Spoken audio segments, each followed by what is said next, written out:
Hi everybody, today we're going to take a look at this Hyperkin Trooper Atari joystick.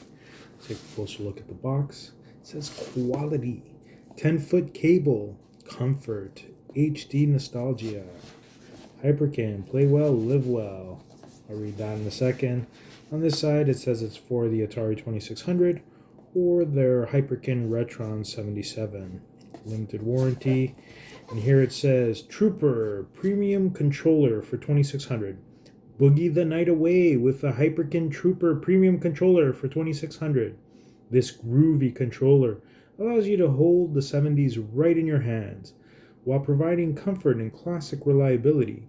Its ambidextrous two-button design gives both left and right-handed players the fire button accessibility they need to fight invaders from outer space, avoid falling in pits, and blow up asteroids. The Trooper's 10-foot cable allows for comfortable movement around your 2600 and 2600 compatible console. Can you dig it? So basically, the Atari came out in the late 1970s, at which time disco was popular music, and that's where they get the boogie and all these other references from the time. They used kind of a crappy font that was actually a little bit difficult to read. So it's taped up here. I got it from Amazon. I believe it was on sale for just around $20. Oh, by the way, Hyperkin also makes a gaming pad controller with a built-in paddle wheel, which I thought was interesting, but at $35 plus tax Canadian, I felt it was just a little bit too expensive. Keep an eye on it and maybe buy it when it's on sale. So we open it up,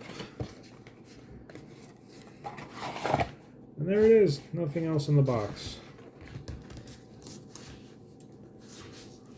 So you got the fake wood trim like the original Atari 2600 had. Feels good. Feels pretty solid. And there's no noise happening. The buttons feel good. They're really raised up. Hyperkin stamp there. Retron 77. So I've been playing my Atari Flashback a lot. It comes with these controllers here, which I thought weren't bad at all, except for it started making squeaky noises.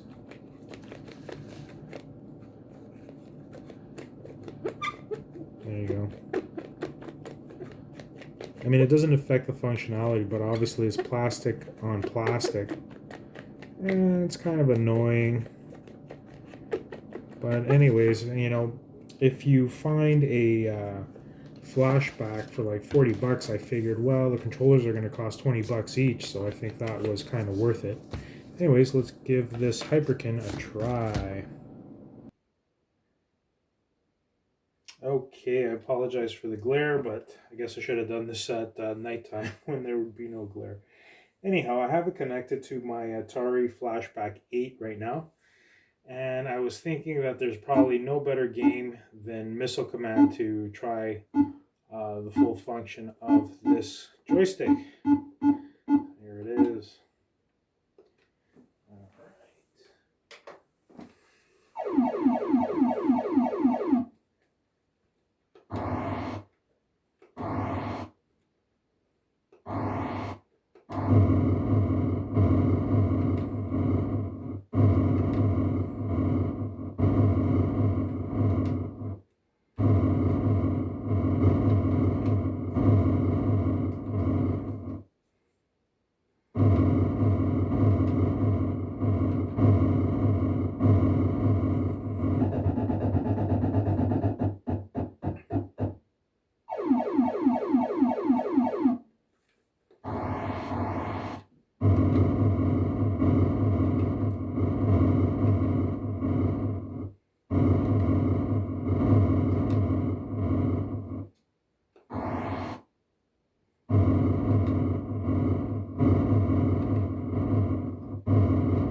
I'm sure you get the idea.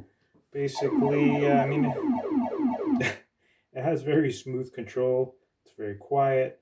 Both buttons work. I have no complaints so far. Thanks for watching. Please like and subscribe.